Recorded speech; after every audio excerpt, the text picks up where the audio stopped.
Welcome আমার প্রিয় ভাই বোনেরা। মাধ্যমিক previous years questions with answers অর্থাৎ পিওয়াইকিউ সিরিজ 2017 থেকে 2024 যেটা চলছিল আলো চ্যাপ্টারের, সেটির আজ পার্ট ডি করব। পার্ট ডি এর 1। এখন পার্ট ডিকে আবার 1 পার্টে ভাগ করলাম কেন? পার্ট ডি মানে হচ্ছে 3 নম্বরের প্রশ্ন। 3 নম্বরের প্রশ্নতে আমি 2টা ভাগ করেছি আলো চ্যাপ্টার থেকে, কারণ আলো চ্যাপ্টার থেকে মাধ্যমিক পরীক্ষাতে 3 নম্বরের প্রশ্ন 2টা আসে। সেই 2টার মধ্যে একটা থাকে থিওরিটিক্যাল প্রশ্ন আর আরেকটা থাকে গাণিতিক প্রশ্ন। গাণিতিক প্রশ্ন যেটা থাকে সেটার আবার অথবা থাকে। তাই জন্য আমি কি করেছি, যে প্রত্যেকটা কোয়েশ্চেন সেট থেকে যেগুলো থিওরিটিক্যাল প্রশ্ন সেই প্রশ্নগুলোকে আমি এই পার্ট D1-এ ফেলেছি, আর যেগুলো ম্যাথমেটিক্যাল প্রবলেম সেগুলোকে আমি পার্ট D2-তে করব। তো আজকে এমনি থিওরিটিক্যাল প্রশ্ন। তো চলো শুরু করা যাক। সবার কাছে অনুরোধ ভিডিওটি শেষ অবধি দেখার জন্যে।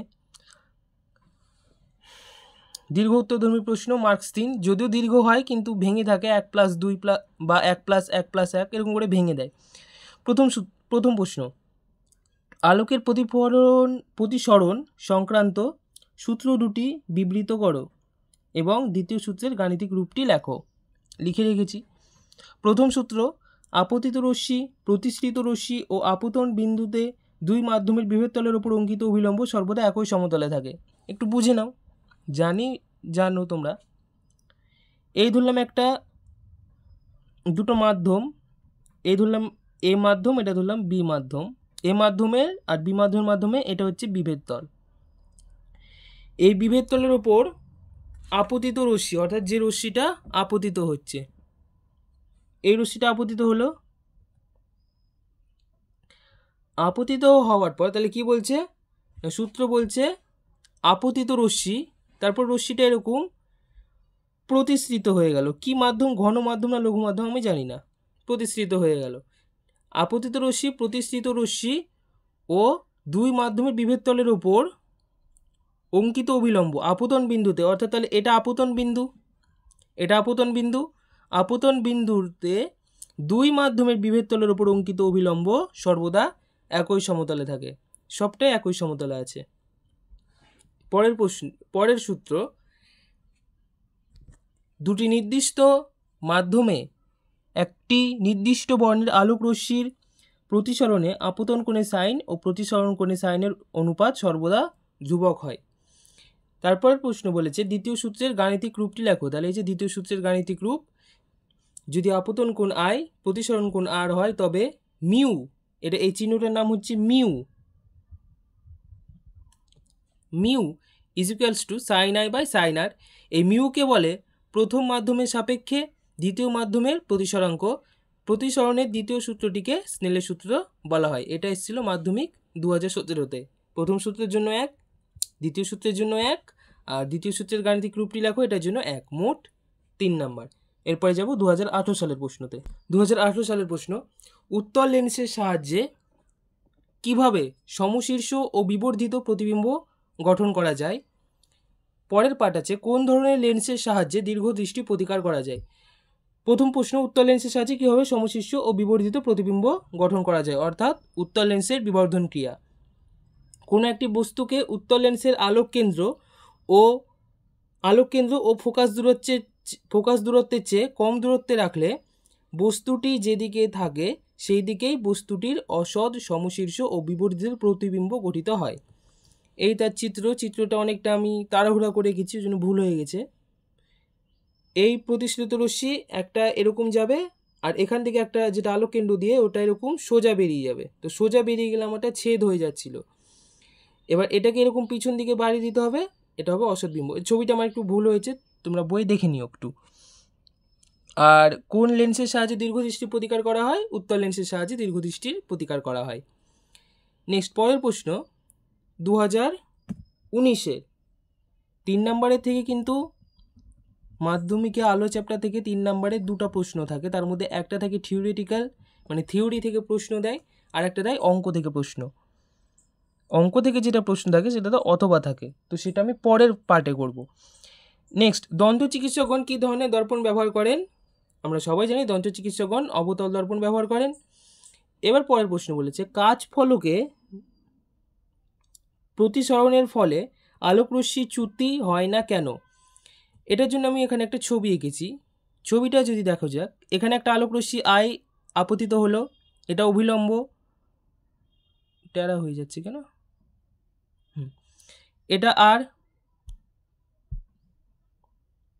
এটা আর, তাই তো। এবার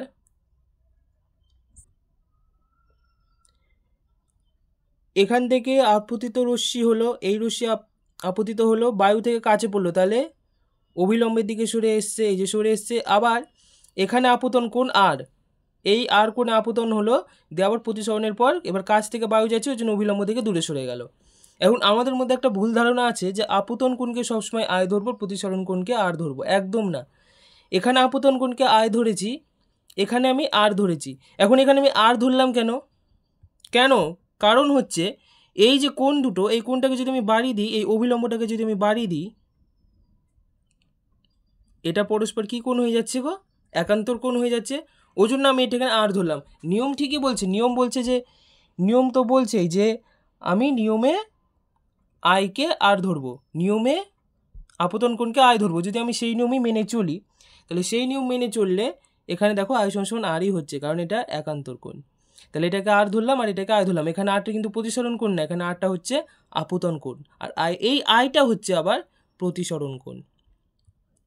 তো যাই হোক, তাহলে এখানে আমি এ পয়েন্ট নাম দিলাম, এখানে দুইবার প্রতিসরণ ঘটেছে, একবার এ পয়েন্টে প্রতিসরণ ঘটেছে, একবার বি পয়েন্টে প্রতিসরণ ঘটেছে। তাহলে এ পয়েন্টে চ্যুতি কত হবে?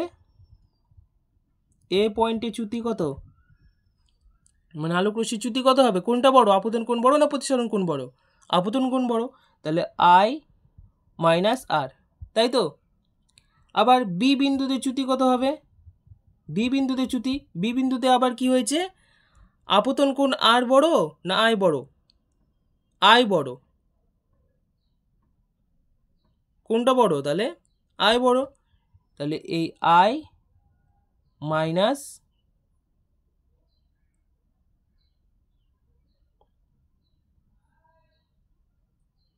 আর,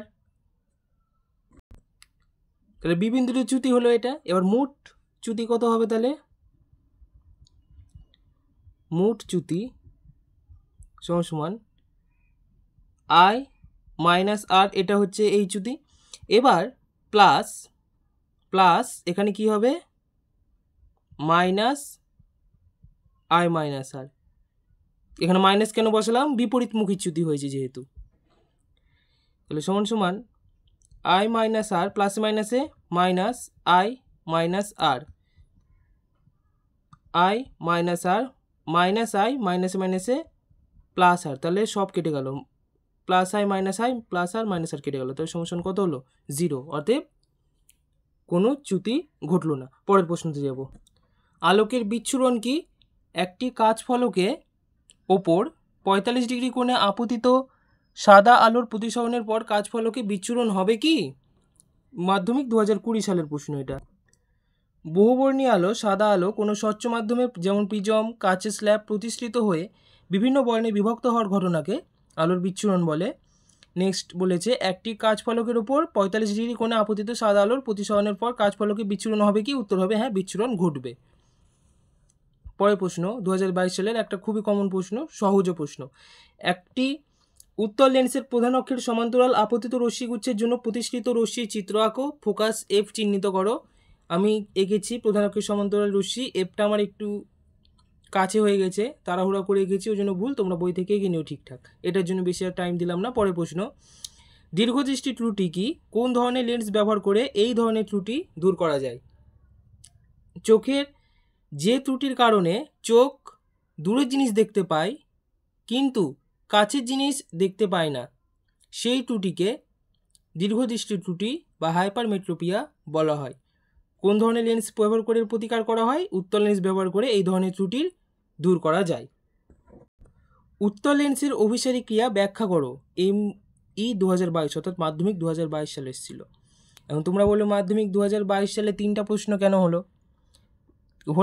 কারণ 2022 সালে করোনার পরে শর্ট সিলেবাসে পরীক্ষা হয়েছিল এবং সেই শর্ট সিলেবাসে পরীক্ষা হওয়ার জন্য আলো চ্যাপ্টার থেকে 3 নম্বরের প্রশ্ন 3টা ছিল, তার মধ্যে 2টা ছিল এই থিওরি প্রশ্ন আর একটা ছিল অঙ্ক।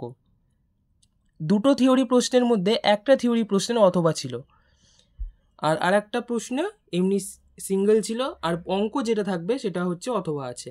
তো যাই হোক, উত্তল লেন্সের অভিসারী ক্রিয়া ব্যাখ্যা করো। 2022-এর প্রশ্ন। উত্তল বা অবতল প্রতিটি লেন্সকে একটির ওপর আরেকটি বসানো কতগুলো কর্তিত প্রিজম হিসেবে গণ্য করা যায়?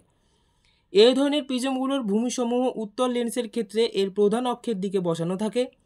আমরা জানি প্রিজমে আপতিত হয়ে আলোক রশ্মি প্রতিসরণের পর এর ভূমির দিকে বেঁকে যায়, তাই উত্তল লেন্সের উপর আপতিত রশ্মিগুলো লেন্সে প্রতিসরণের পর এর প্রধান অক্ষের দিকে বেঁকে যায় এবং এই চ্যুতি প্রধান অক্ষ থেকে আপতিত রশ্মির দূরত্ব বৃদ্ধি পায়।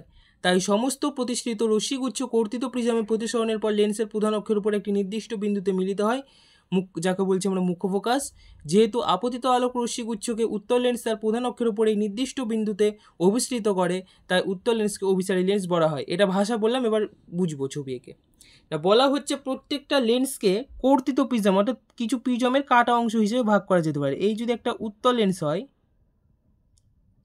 তো বলছে এই উত্তল লেন্সকে আমরা কিছু কিছু প্রিজম, এই ধরলাম একটা প্রিজমের টুকরো, এই ধরলাম একটা প্রিজমের টুকরো, এই ধরলাম একটা প্রিজমের টুকরো, আর এই ধরলাম একটা প্রিজমের টুকরো, এই রকম করে ভাগ করা যেতে পারে।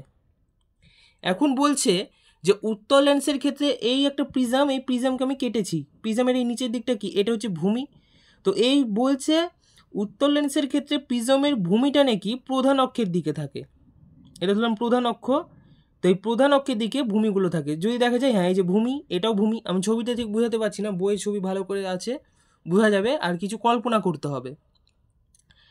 তো প্রধান অক্ষ দিকে প্রিজমের ভূমিটা অবস্থান করে, তাহলে আলোক রশ্মি পড়লে সেটা কোন দিকে বাঁকবে?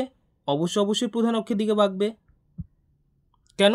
প্রতিসরণের পর ভূমির দিকে বেঁকে যায়। আর একটা জিনিস এখানে বলা হয়েছে যে প্রধান অক্ষ থেকে আপতিত রশ্মির দূরত্ব বৃদ্ধি পায়। কি বৃদ্ধি পায়?